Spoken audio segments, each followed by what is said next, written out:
Okay, perfect. So, hello everyone. Welcome to another interview. My name is Karthik, and I'm the GSEO co-founder.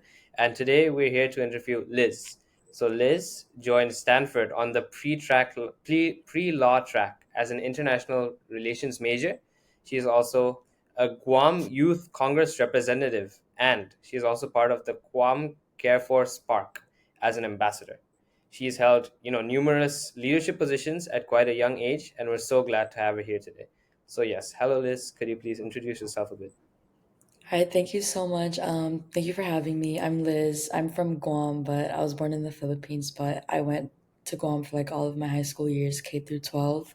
I really only started my extracurriculars in high school, so just like, it's never too late for anyone to start.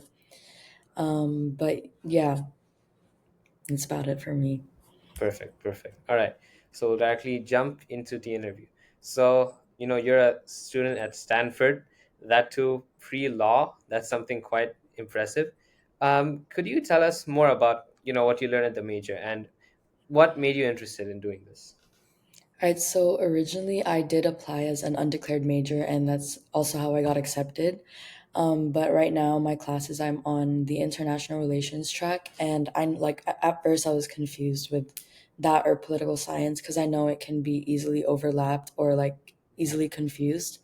But after only attending like a week of lectures so far, because we do start late because of the quarter system, I've really only been going to school for a week, but I've learned about like various structures of government worldwide, not just like the Western standards, which I think is what is different from political science.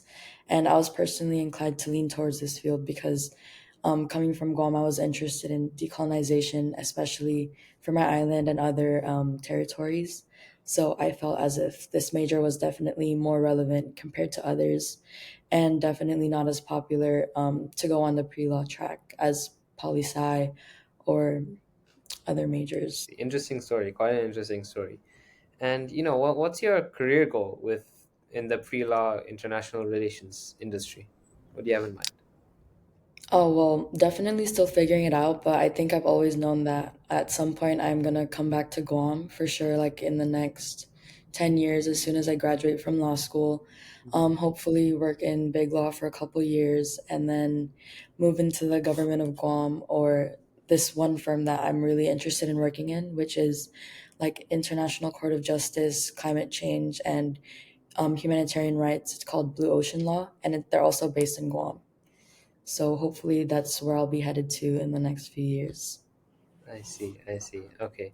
And a bit of an off-topic question here, to be honest, but for anyone who's watching who's interested in visiting Guam, where would you recommend they go? Okay, so especially like one of the more popular spots, Tumon Bay or like the Tumon Street.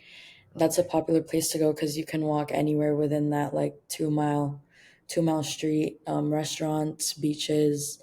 Like that's the best view of the sunset because it faces like the sunset direction. But yeah, it's great water, clear blue, very clean, and overall like it's just a beautiful place to go to and delicious food everywhere. Interesting, interesting. That's sounds like a really, really nice place to visit. I'm definitely going to visit Guam someday It's after. very cultural. It's rich in culture for sure. Wow.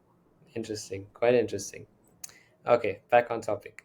Your background is both within political science and visual communications. That's quite unique. How do you balance these two interests and how do they complement each other in your academic journey in pre law? So before I decided that I wanted to go in the legal route, academic wise, I was always passionate about art. I love painting. I love drawing. So coming into college or applying for college, I wanted to have that Y spike, where two interests are like drastically opposite from each other. And I think like honing both of these skills is important because it broadens my skill set, obviously, which is good for future careers. I get to balance political academia while still catering to my artistic side. And it works well because graphic design is important with like catching people's attention and sending out messages, therefore, like making convincing statements, especially in the political scene, especially now in like during the elections. It's important to cater to certain communities. And that can be through graphic design and visual communication. I see, I see. Interesting answer.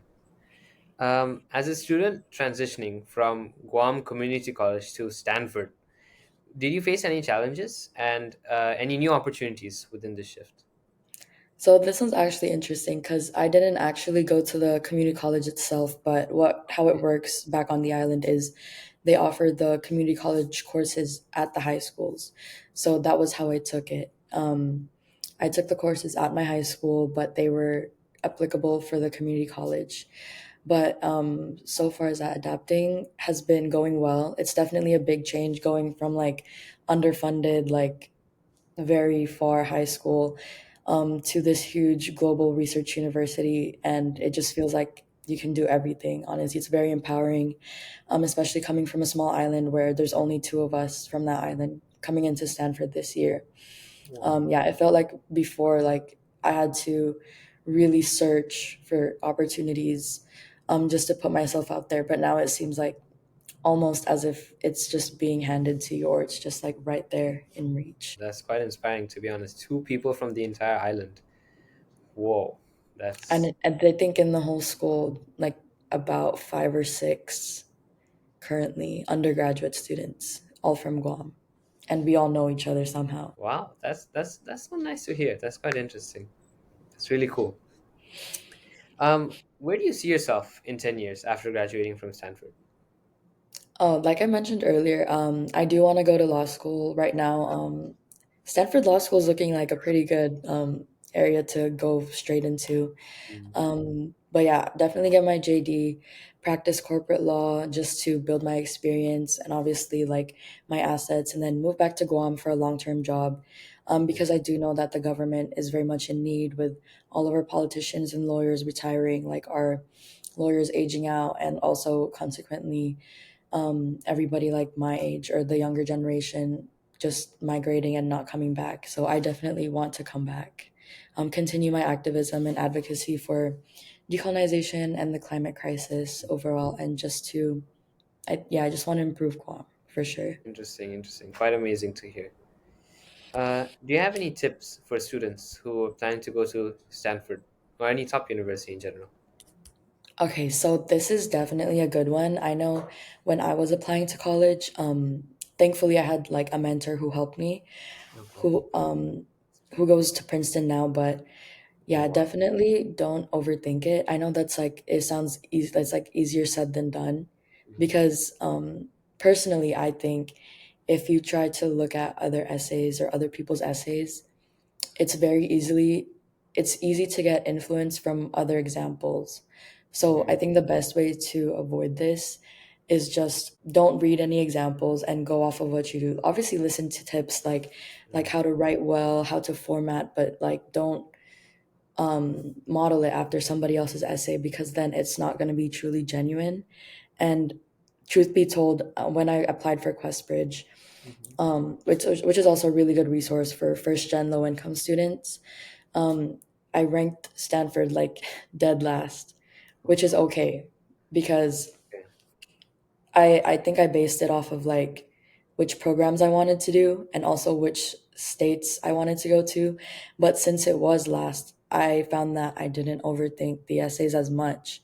So this or Stanford's essays were the ones that I felt were the most true to myself, because I didn't overthink it. I didn't look at other essays, and I just answered it as if how I would normally do it, like without going off of anyone else. So I think that's my best advice. And for when you do get into like these very prestigious, high caliber universities, it can be very daunting with all of these people around you, like equally as talented and intelligent. And there's so many fields of practice, opportunity, worldwide research, and hands-on learning available literally at the tip of your fingers, all in one place. It's a lot to process, and I think you just have to like learn as you go along. And I'm gonna be honest as well. Like many people here, especially like my peers, we all like none of what we're doing is cemented. Like nobody has their like life planned out. So yeah, don't be afraid. Nobody else has it together. So I think you should just do your best to learn and figure it out along the way, like, and still experience that social life in college, because it is a very important part of your life you're going into your adulthood. It's not just school, it's also like your life away from home, for sure. Perfect, perfect. Quite valuable advice. Thank you so much for that. Okay, next up, we'll be moving on to your leadership and community involvement section. So you're part of quite a few different leadership organizations, especially those within Guam. For example, the Guam Youth Congress, which you were a representative. As part of this, what initiatives have you spearheaded, and how have you seen them impact your community? Oh, this one is also an interesting one because I only joined 6 months prior to graduating, during special elections, which was in December of 2023. So my term was quite short before graduation. However, I did participate in Youth Month, which was in April, so I was able to observe um, the oratorical contest, where essentially middle school students gave speeches about a certain topic, and then they were judged, and it was a whole deal with or island wide leadership day. And then another one of my favorite projects was attending or representing the Guam Youth Congress at the Conference on Island Sustainability, where representatives from all over the world, especially the Pacific, all attended a conference on Guam for, I believe it was a week long, and I was able to connect with students from Kamehameha schools in Hawaii. And yeah, we learned that they don't have a Guam youth, or like they don't have a youth congress, Okay. so we were able to give them insight on like what it was like on passing legislative bills in our group, and then directly passing them up to our legislature, which is definitely like a great organization and system that works well with putting youth out there. And I think if I had more time, had I known that like it was a thing 2 years prior, because elections are only every 2 years for the Guam Youth Congress. And when I was a sophomore, it was COVID, so it wasn't very Oh, wow. advertised as much. But for sure, if I had known, I would have done more, and then initiated something definitely in the climate crisis. That's quite impressive to hear. Another one of your roles in leadership was as the Guam Care for Spark ambassador. So, could you explain to us a bit what this role includes? What have you done, and what projects have you been most proud of? Okay, so the KUAM Care Force is actually a branch of the news team, and they specialize in community service, I would say. So my first student-led project with them was called the Grand Friends Cards, which was inspired by an activity that we hold in our close-up club, which is a political and civics club. So a group of 40 students from our school, from both our close-up club and our National Honor Society, stayed back for like one school day to make 100 Christmas cards that were delivered to Wow. HSP, which is an organization that runs the Meals on Wheels program, which essentially delivers food to senior citizens that are in the program. And I was just very proud of it because it was wholesome. It was during Christmas season, and I'm glad to know that just like 2 hours of our time was able to make like at least, yeah, like 100 people happy and in the spirit. And yeah, as a group though, for this care force, we did an island-wide donation drive where we picked up supplies from like various locations, like the legislature, the government branches, um, public schools, and then we delivered them to other organizations like the Salvation Army, the local homeless shelter, and the local churches. And that was all in one day, and we were able to like split up and get a lot of things done. And overall, it was just very inspiring. It was the Tuesday after Thanksgiving, so it's just a yearly tradition for us to do that. That's nice. That's quite heartwarming as well. Nice story. Last question from this section. How has serving as a GDA youth leader shaped your approach to leadership, especially for, advocating for youth within Guam? So the GTA Youth Leader, if I would like to clarify, is more um, like an honor instead of a leadership position. Okay. Although we did participate in like workshops, Okay. but yeah, as a GTA Youth Leader, it's just for us, like the student athletes, the yeah, academics and athletes is what they value the most, as well as community service. Okay. So prior to receiving that title, you would have had like a history of community service, and I already racked that up from the clubs that I do in school, such as NHS and Close Up Club, Okay. KUAM Spark Force or Care Force Spark Ambassador. So Right. those were all my prerequisites to become a GTA youth leader. But overall, after that, they do like advertise the previous cohort to the next applying cohort. Okay. And since then, I have had a lot of students, or a lot of my like previous peers. They're only like a year younger than me.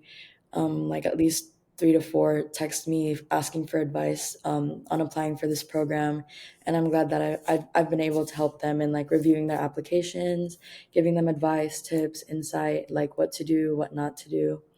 Yeah, and Mhm. overall, I just think it's a great program. Definitely, definitely, 100% agree with you there. That's interesting to hear. Okay, next up, we'll be moving on to your more professional experience. So, you've been the shadow of the deputy director at the Department of Public Health and Social Services. That's quite a high level ranking, a high ranking position. So, you've achieved until that level. What advice would you give to other young people who are looking forward to enter the leadership or the political industry? Okay, so this one, definitely, I think you should just. I did a lot of cold calling and cold emails throughout my senior year of high school, where I just like looked up which sector I wanted to be in contact with, looked for their secretary, made a phone call, and then asked if there was any way that I could like intern or shadow for them. And that did work for the judiciary of Guam for this summer. But for this one, for the public health and social services, this was actually done through the Island-wide Leadership Day program that Guam does. But definitely, if your like area doesn't do any of that, it's yeah, like I said, cold emailing, cold calling. You just need to know who to contact and how to contact them, and just not being afraid to put yourself out there is the best advice that I can give. Because a lot of students are like, like especially when I like before I learned how to do that, it was just like I'm only like a 10th grader, like they're not gonna listen to me. But the reality is they will listen to you, they will offer you a job, like as long as you're curious and interested. And Wow. yeah. Okay, okay, that's again quite valuable advice, interesting advice to hear for all of our listeners. Okay, perfect. Another position that you did was an internship with the Guam Department of Education, and within that, you helped pass a sanitary inspection. So, could you explain to us more about what this project entailed and what strategies did you use for Mhm. helping with the sanitary inspection? Yeah, so this project was done right after the super typhoon hit Guam. I think it was like a category 4, summer of 2023. So there was definitely a lot of work to be done. And that same year just happened to be the same year that the government suddenly wanted to be interested in making sure that like all the public schools were safe and passed these safety inspections. So it was definitely a conflicting year, very tumultuous. Yeah, so all of the like logistical work was structured by our supervisors, like the school principal, yeah, the people, yeah, the office people basically. Mhm. But the general idea that we did was tracking inventory, so like school shipments, furniture, books, supplies, and making sure that everything that was saved from the typhoon was in good condition. And yeah, at some point we found that there was like mold growing in the storage room Oh, from the water that came in, so we had to strip that whole room so that the construction can like do their job. But yeah, it was a lot of heavy lifting and more on the logistical side. But yeah, the whole time period was critical because a lot of schools couldn't open up and a lot of schools were delayed because of that. So I think like at least what I did or our job was very important in getting the students back in the classrooms. Yeah, and I happened to be placed at one of the nicer or better facilities on island, so I was lucky to work in the office most of the time, as opposed to like my peers in the other schools who did heavy duty work outside, like they were painting walls, moving old furniture, bringing like trash back and forth, like all the garbage and debris that was brought on by the storm. okay, okay. All right. I see. I see. Perfect. Honestly, a really, really good cause as well. It's nice that, communities helping after a big typhoon. Mhm. Amazing stories from your side. That's amazing. Okay. Next up, we'll be moving on to questions about your personal and your cultural identity. So, uh, first up, Guam is a country which not many people hear of as much in the media. How has growing up in Guam really influenced your worldview, and how do you integrate your cultural identity into your academic and leadership experiences? So yeah, I love answering this question because I'm not indigenous from Guam. I am Filipino. I'm full Filipino, and I am proud of that. I moved to Guam when I was 5, Okay. and what I've been loving that I've been telling people here is that like, oh yeah, like Guam is here. It's like north of Australia, west like yeah, east of the Philippines and like south of Japan. And it's just like interesting like geographic like descriptions that I've been giving people. But yeah, like yeah, not many people know Guam, and I think growing Mhm. up there, like learning the Chamorro culture and integrating myself, like learning a little bit of the language, the dances. We were able to put this mural up in the Chamorro village. It's basically like a center where they have a night market every week, and then the tourists come there. Senior citizens play music and dance there. We were able to put up this beautiful, gorgeous mural as like a group of high school students. But overall, impacting my worldview, I think it just made me more resourceful.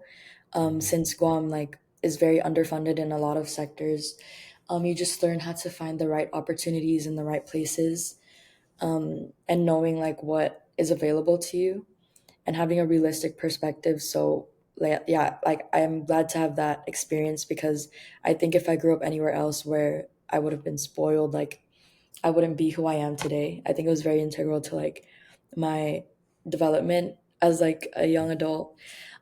Yeah, I was also aware of current events, like very aware from like the nuclear threats in 2016. Mhm. I think I was like flying back from a summer trip back to school. I also learned how to advocate for pressing issues like climate crisis is very important on Guam. It's been getting hotter like every year. Also the military buildup, so it's like a whole different story. But overall, yeah, I think it just impacted like my ability to speak out. I see. I see. And was there any culture shock when moving to the U.S. from Guam? Yeah, for sure. So I up until like the age of 17 until like last year, I've only been to Guam in the Philippines. And Okay. there was a major culture shock here with like I think number one, the weather was a big one. Number two, with how diverse it is. I thought it was diverse on Guam. It's crazy Oh, diverse here in the States. okay. But yeah, I think at least California is doing a pretty good job on sustainability, or at least Stanford. I'm not too sure about other schools, but yeah, so far it's just like a huge change for me. I definitely miss home. It's very different. Mm, But yeah, the people are great so far. amazing. Amazing. Amazing. That's so cool to hear. As you mentioned, you're a Filipino. You grew up in Mhm. Guam. You speak multiple languages: English, Tagalog, and Kapapangan. Being multilingual is something which not many people have. How has it influenced your communication style or approach to leadership? So knowing multiple languages is I didn't know this, but it was actually a prerequisite to graduating with an international relations major. You need to be fluent in multiple languages. Okay. But yeah, I think my experience though, with English being my third language, I still speak Tagalog and Kapampangan back home to my Okay. parents, to my grandma. I think it's just like important to cater to different communities and knowing that like even though I go to this big prestigious school, that Mhm. like I'm still the same person that I was and that I can still connect with the people back home. And yeah, I was formerly a barista this summer. So I definitely used those skills. Like whenever Filipinos would come in and they Mhm. would have a hard time ordering, I would definitely help them out. I would like read the room, speak to them in Tagalog, Kapampangan, and just help them feel more welcome. Yeah, and I think it's just more keeping in touch with my heritage despite immigrating. And it's just like sharing my culture to others. And yeah, these languages are definitely dying, especially in the Philippines. So I I see. hope to stay fluent in them, pass it on to my kids. And yeah, in leadership, I think it's just a great way of catering to multiple communities. It's not just like English, you don't need a translator because I can translate it for them. I see. I see. Beautiful to hear. You meet people from around the world, and if you Yeah, meet your own people anywhere else, that's like you know, Yes, piece it's of home. definitely great. The Yeah. Filipino culture in California, the Bay Area, is definitely great. It was so comforting. Like the first thing I heard when I landed was like the airport clerk speaking in my language, and I think that was just Oh, so great. beautiful. That's so cool to hear. You've mentioned previously that you're interested in arts, and you're also interested in films, cuisine, and music, which is wide variety of different interests. How do these interests or hobbies allow you to explore and understand different cultures, and have they influenced you at all within international policy? Yeah, so I think academia itself is crucial for career and stability, like, Mhm. coding, computer science, the sciences at all, mathematics, all that. But these like artistic and cultural activities and media for me are crucial for human development, in my opinion, because, humans didn't always only work on computers, Yeah, coding, or startups. Like, this is what like literature, art, and film is for. It's like, yeah, the human experience, like they crave art, I think, is the whole deal of it.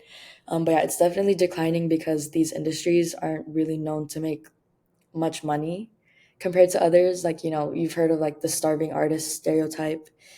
yeah, um, but yeah, I know maybe if we put money aside, more people would pursue the things that they actually love, and I think that's just what I want for everyone, to do something that they're actually passionate about, without mhm, having to think about the financial aspect. But for me, I keep the side of my personality separate, or try to keep it separate from my international policy side, because I know overlapping your activities, personal and work life balance can get muddied easily. So I like to use these as an outlet, like for myself outside of academia, because it'll seem like work is life, life is work. The lines start to blur and all that. But yeah, yeah, even though my work is in IR, international relations, I mhm, do think, yeah, what I've been learning in my class so far is that like, these cultural ethics, like traditions, it's just based on morals. So instead of seeing these countries as like a warfare target, or like an economic trading system, or like mhm, another ally, it's just very like good to think about them also as like they're just people with their yeah, own culture, their own food system, their own like traditions, religion, and all that. It's just, I think it makes us humans like see each other as more human, and not just these like, oh, you're like their ally, oh, you're like just another mhm, territory. It's yeah. very you're rooted in humanity and morals, I think. Beautiful, beautiful. That's amazing to hear. Okay. You've mentioned an interest in pursuing internships and student organizations focus on the government, which you have with your internships already. Are there any specific organizations or positions that you're currently eyeing, and how do they align with your long-term career goals? Yeah, so I recently attended the service fair on campus, and I was interested in applying for, or at least joining, Stanford Women in Politics and Stanford Women in Law. So Okay. Women in Law, it's a group of women. They're all pre-law. They have these great resources where they bring in speakers, attorneys, lawyers to obviously speak at these club events, where Mhm. they connect us to other resources and give us tips and advice on applying to law school. And I believe they also provide resources on like preparing for the LSAT, um, Oh, paying for like applications and all that. So that's definitely something that I'll be getting in touch with throughout my 4 years. Also, ACUBC, which is the Asian American Activities Center. I know coming here, I definitely wanted to get in touch with something Asian American mhm, related, so I could just find my community back here. mhm, But as for long term goals, I did mention that I wanted to intern for Blue Ocean Law once I become a law student. Yeah, okay. when I go to law school, because they only take law school students so far. And also the government of Guam. So the Gov Guam, especially in the judiciary sector, they offer internships for, yeah, undergraduate students, who come back for the summer. But Mhm. yeah, as for other internships, I'm not too sure what exact companies, but I definitely wanted to do something in media and fashion, which is definitely completely unrelated. But like I said, I want to keep my like horizons wide and my mind open to many like opportunities. Definitely. Definitely, definitely. It's interesting to hear. And you mentioned that you're going to move on to law school. So you also said that you're eyeing Stanford Law in the future as well. Do you have any other goals within Stanford for the next few years, which you'd like to share? Yeah, so I know freshman year is definitely a transition period with just like getting used to the flow and knowing what's right for me for the next few years.